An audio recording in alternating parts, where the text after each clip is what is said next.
उद्धवजी पुन्हा मुख्यमंत्री होणार म्हणून हॉटेल बुकिंग केलेल्यांना घरात बसावं लागलं हे त्यांच्या मनामध्ये असलेलं दुःख आहे। शिवसेना अधिकृत ही काय उद्धवजींची होत नाही। शेवटी जनतेने निर्णय हा माननीय एकनाथ शिंदे साहेबांच्या बाजूने दिलेला आहे। शेवटी वैयक्तिक संबंध टिकवणं किंवा भाऊ म्हणून एकत्र येणं नक्कीच त्याच्यामध्ये काही वाईट वाटायचं कारण नाही किंवा त्याच्यामध्ये कुठला दुसरा समज काढून याचं देखील कारण नाही। अजूनही मला वाटतं राजसाहेबांनी एकदाही असं म्हटलेलं नाही की येणाऱ्या महानगरपालिकांच्या निवडणुकीमध्ये आम्ही दोघं एकत्र लढू किंवा विचार करू असंही सांगितलेलं नाही। म्हणून मला वाटतं वाढदिवसाकरता शुभेच्छा त्याला जाणं त्याच्यामुळे काही दोघी पक्षाच्या दोघांचे पक्ष एकत्र येणं असा समज काढणं चुकीचं राहील। पण त्याच्यामध्ये त्यांनी असं उल्लेख केला होता की शिवसेना प्रमुख त्या ट्विटमध्ये इतक्या वर्षानंतर अशा पद्धतीचा उल्लेख होणं आणि नाही ठीक आहे, शिवसेना उभाटाचे ते पक्षप्रमुख आहेत, त्यांना जी अधिकृत मान्यता माननीय कोर्टाने जी दिलेली आहे त्याची ते पक्षप्रमुख आहेतच ना। म्हणून मला वाटतं त्याच्याने शिवसेना अधिकृत ही काय उद्धवजींची होत नाही। शेवटी जनतेने निर्णय हा माननीय एकनाथ शिंदे साहेबांच्या बाजूने दिलेला आहे। ज्यावेळेस 80 उमेदवार जेव्हा निवडणुकीला शिवसेनेचे उभे राहतात आणि 60 निवडून येतात, दुसऱ्या बाजूला उद्धवजींचे 100 उमेदवार उभे राहतात आणि फक्त 20च निवडून येतात, हा निर्णय जनतेने जो दिलेला आहे तो शेवटी सगळ्यांना मान्य करावा लागेल। शिवसेना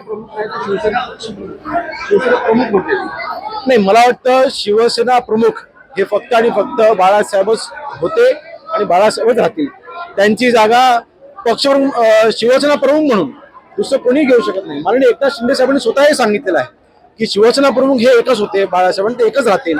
आज माननीय एकनाथ शिंदे साहेबांनी शिवसेनेची वाटचाल चांगली पुढे घेऊन जात असताना मला वाटतं शिवसैनिकांनी खरं शिवसेना प्रमुख वंदनीय बाळासाहेबांच्या नंतर त्यांचा वारसा कोणी पुढे घेऊन जात असेल माननीय एकनाथ शिंदे साहेबांनाच मान्यता दिलेली आहे। एकनाथ खडसेंचा जावईचा नावाचा उल्लेख होतो। नाही बघा, त्या रेव पार्टीमध्ये जे कोणी लोक होती, ज्यांनी कोणी तिथे कायदा मोडी काढलेला आहे त्यांच्यावरती कायद्यानुसार कारवाई केली जाईल।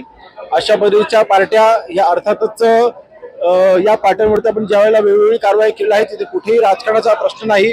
आता जे लोक तिथे सापडले त्यांच्यावरती कारवाई तर होणारच आहे, तिथे कुठे राजकारण आणण्याचा प्रश्न येत नाही।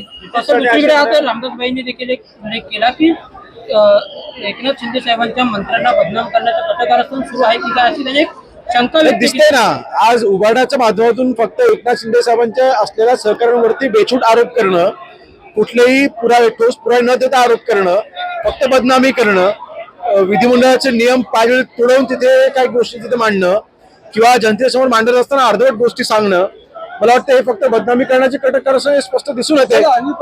कोण आहे तो उभाटाच आहे ना, दुसरं कोण असणार आहे? कारण शेवटी पोर्चू उठलेला आहे, ते सत्तेमध्ये येऊ शकले नाहीत। उद्धवजी पुन्हा मुख्यमंत्री होणार म्हणून हॉटेल बुकिंग केलेल्यांना घरात बसावं लागलं हे त्यांच्या मनामध्ये असलेलं दुःख आहे। योग्य वेळी योग्य ती कारवाई करेन ना मी। त्यांची मागणी जी आहे ही त्यांनी त्यांच्या वरिष्ठांकडे करावी। त्यांच्या पक्षाच्या मेळाव्यामध्ये त्यांनी काय वक्तव्य केली ह्याच्याशी आमचं काय देणं घेणं नाही। आज ते माझे मंत्रिमंडळामधले सहकारी आहेत, आज आम्ही एकत्र काम करत आहोत। स्थानिक स्वराज्य संस्थांच्या निवडणुकांमध्ये सगळ्या जिल्ह्यामध्ये जिल्हा स्तरावरती निर्णय होत असतात, त्यामुळे एका व्यक्तीने केलेल्या वक्तव्यामुळे काही राज्यावर काही निर्णय होत नसतो। प्रत्येक जिल्ह्याची राजकीय परिस्थिती वेगळी असते।